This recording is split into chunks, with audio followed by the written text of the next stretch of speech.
It's a great pleasure. I've been loving talking to you. So what I would like to know is for everyone else, what is your social media? How can we find you? Okay, on TikTok and Instagram, Ovtcome, Outcome.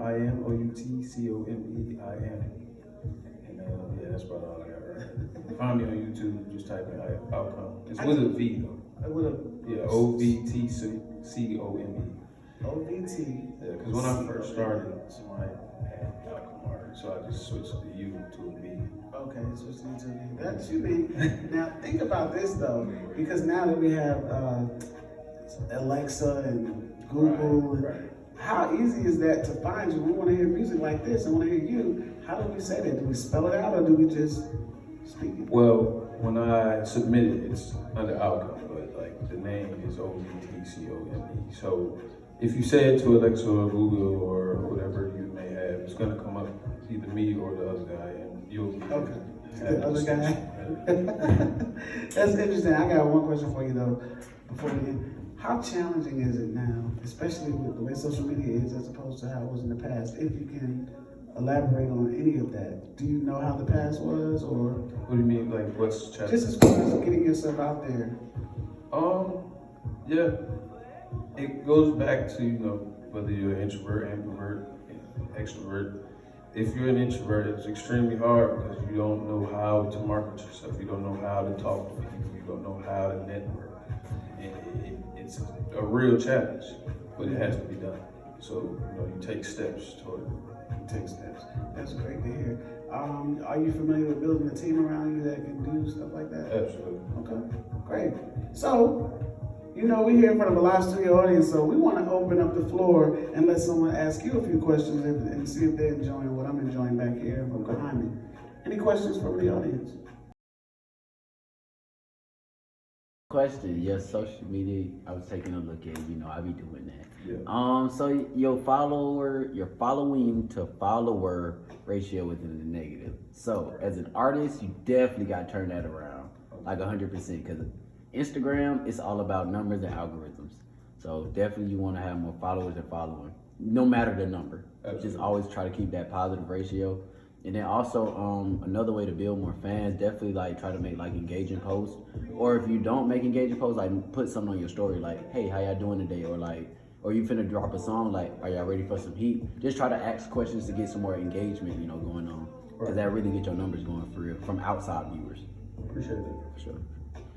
As an introvert, okay, and with the genre of music that you express, how do you solicit your music, not only from a social standpoint, but from the industry as a whole, whether it be your performance, whether it be you selling yourself to someone? How are you able to communicate in those moments? So far, it's been hearsay.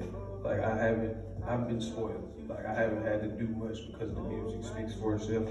So being a part of the program that I've been in, it's taught me that I need to, represent myself and, sort of express who I am to the people. How does your music reflect your life?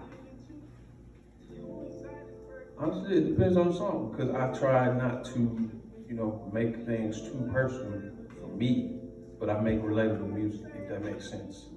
Because like I was telling you, Kevin, I can draw inspiration from anything. Like it doesn't have to necessarily be a part of my life. It's just something that I'm witnessing, and I can just channel it into music.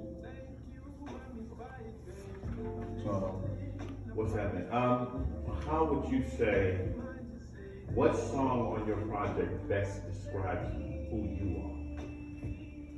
That's a very good question. Probably this song that I played earlier is called "I'm Him." I was actually like in my feelings that day, and somebody was trying me, so I had to, make the song to let them to remind them that like I'm him. You can't just treat me like I'm them. Like, bro, I'm just a regular dude. Okay. So I made that. So, to get to know you, you're very, just listening to your music is very, it's deeper, it's really deep. And when it's sometimes I've heard light and then I've heard dark. Right. So what would you say is you. Who are you in your music? Because which one best describes who you are? I think it's just that duality of it. They both describe it. I have a sinister side and I have, this angel type side, the good guy. But I have, that dark side as anybody does, you know what I'm saying? And I'm able to channel both of those into the music. So I can't really pinpoint one side of me because I'm complex like that. Thank you, very good questions. It was a pleasure talking to you, and I wish you much success. But as I do with everyone, I will leave this one, Kevin said it, for you. Mystery is very, very good. It's very good to be mysterious. It's very good. You can be introverted as well, but do understand that the stuff that you're putting out there, people want to get to know who you are. So it's very important for you to understand that they just want to know you, especially when you do music like that. So you have to practice on making sure you can open up enough for them to understand who you are so they can understand what that is. Welcome. Thank you.